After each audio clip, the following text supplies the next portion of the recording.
Hi, Kavasseur here. I just wanted to make a brief statement on an issue that has kind of taken the Kava community by storm recently.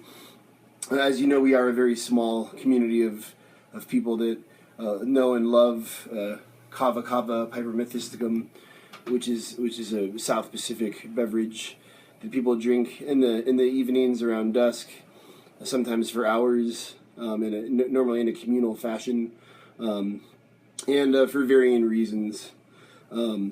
But I would regard most of the consumption of kava in its native context as a social activity, which can be loosely translated as recreational. However, we have also ascertained over the years that kava has very strong medicinal properties that can help people cope with post-traumatic stress disorder, social anxiety, and other issues. There are different kinds of kava that have different effects, as I've talked extensively about in my blog, Kavasseur. And it's good to know when you're getting into a kava what kind of effects it's going to have. However, there has been some inconsistency, as we all know, within different varieties of kava. We can write and email our vendors with those concerns. When we notice differences in the consistency of kavas. I'm not going to name or call out any inconsistencies that I've noticed because they haven't been too significant. I've only had a couple bad experiences with some Tudeis, but they haven't been consistent enough for me to put up a flag. What we do have to agree on and be united on as Kavasseurs and people who want to continue to have access to this wonderful beverage is that kava is not a legal high. It shouldn't be promoted to kids, to high school students. It shouldn't be sold in head shops with promises of getting stoned, getting high. Kava is a relaxing beverage. It's a tea that helps people cope with stress and also helps people socialize. It's scientifically been proven to be harmless as long as the right components of the plant are consumed. We are holding the vendors accountable to selling us those components of the plant. However, there are different kinds of kava, as I mentioned before. There are noble varieties, and there are Tudei varieties, and other varieties. Let's not forget that kava has been adapted to different countries, different climates, and we need to remember that it's going to have different effects on us, so surprises are going to come from many directions.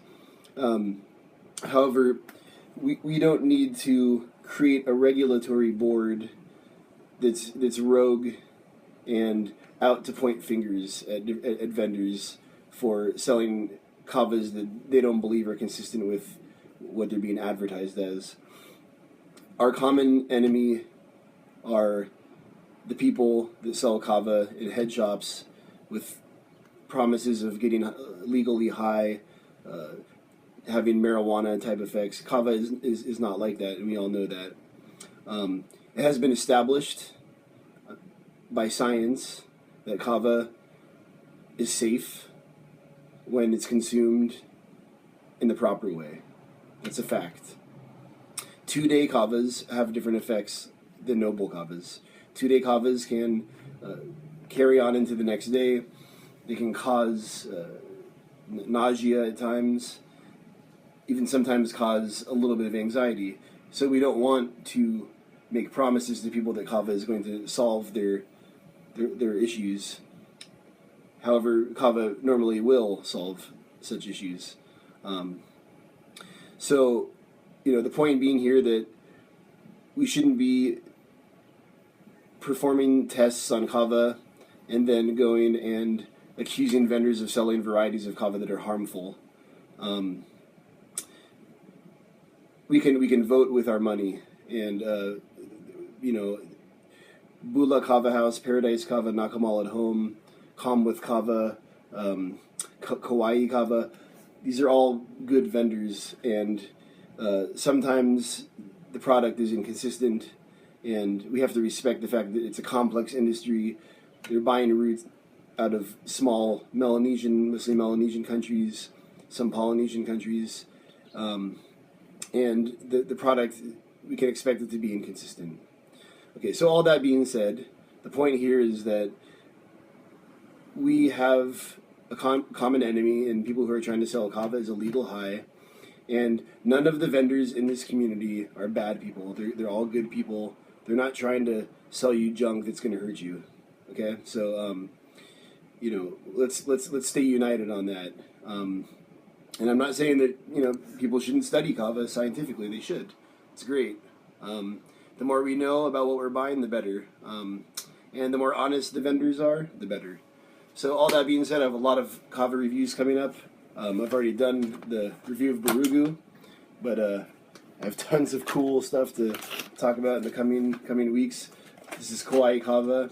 I have 2 different varieties: the 5-star quality one, and then the 100% premium quality kava root powder, Waka grade from Vanuatu. I have stone, I have black sand, and then some kavas that aren't from Vanuatu: Tongan kava, Solomon kava, and then Wow kava, which is from Vanuatu, and I haven't tried the latest batch, but I love this stuff. It's probably a Tudei, but I love it. It's great. And then also with kava, Borunguru, and also I have a bag of Barugu. And then I have a whole bunch of Paradise kava extracts, 5 new extracts coming in the mail, which I'm going to be testing for the coming weeks.